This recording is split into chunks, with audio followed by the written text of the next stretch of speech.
Shalom Bapak Ibu Saudara yang berkati Tuhan. Kebenaran kita hari ini 26 Agustus 2024 berjudul Prestasi Kekekalan. Jangan punya pilihan lain kecuali menjadi kekasih Tuhan. Kita sudah tahu kisah si bungsu yang terhilang. Tetapi ternyata si sulung juga terhilang. Si bungsu merasa tidak puas di rumah bapaknya.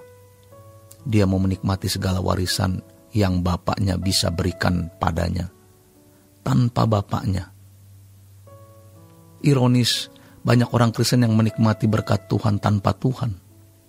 Tapi dia merasa bertuhan karena masih ke gereja. Dia beri kuota yang sangat kecil untuk Tuhan.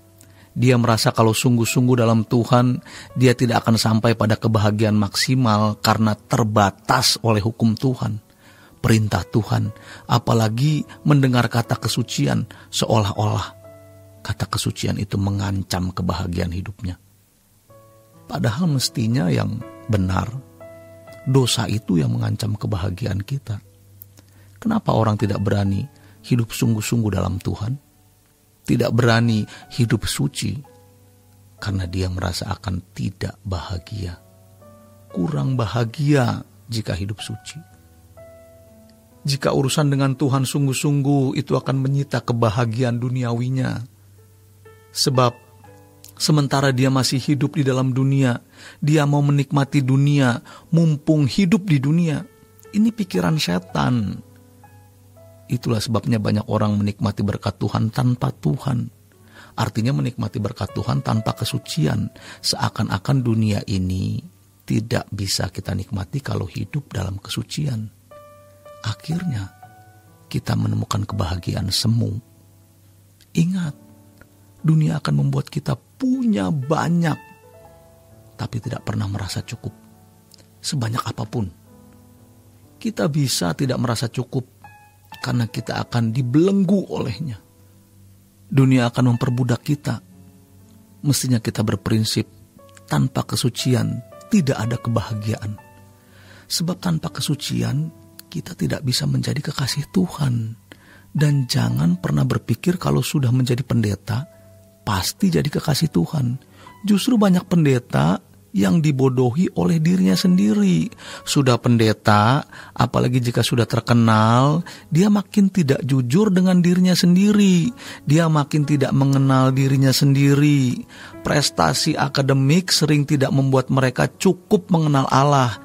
Yang ada malah kesombongan. Kalau sudah berharap dengan Tuhan, kita seakan-akan tidak punya ilmu apa-apa. Karena kita mau berjumpa dengan Tuhan muka dengan muka dalam spirit. Kita mau bertemu dengan Tuhan dan mengenal Dia dari pengalaman real. Memang kesannya mistis. Dan orang-orang teolog, orang-orang di lingkungan akademisi teologi biasanya resisten terhadap pengalaman subjektif seperti ini. Oleh sebab itu, pengalaman subjektif dianggap selalu buruk. Memang ada pengalaman subjektif yang buruk, tidak jujur. Tapi kita tidak bisa menghindari diri dari pengalaman subjektivitas. Sebab Allah adalah subjek, dan kita juga subjek yang bisa bertemu dan punya pengalaman khusus.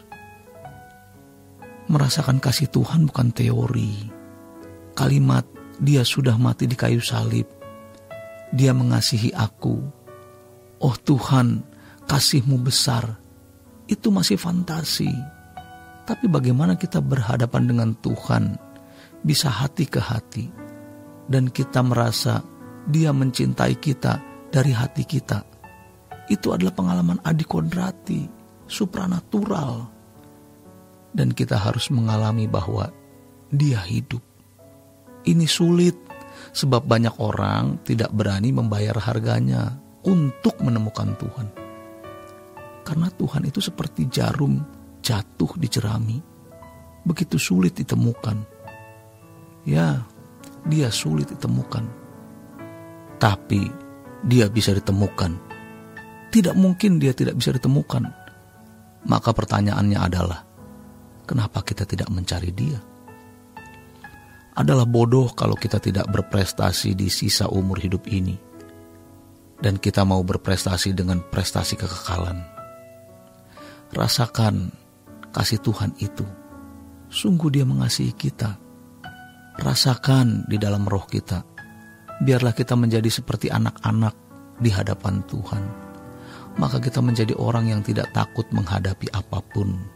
Dia tidak mengingini kecelakaan kita, apalagi kecelakaan kekal.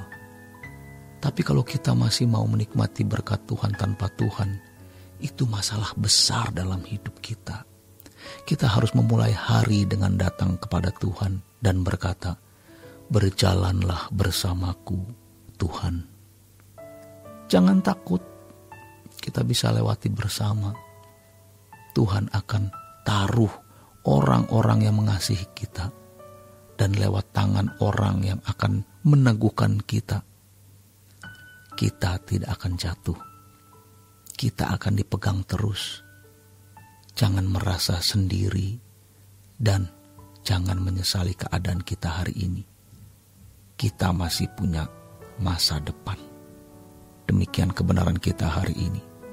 Selamat berjuang untuk tetap berjalan bersama Tuhan. Tuhan Yesus memberkati. Sola Gracia.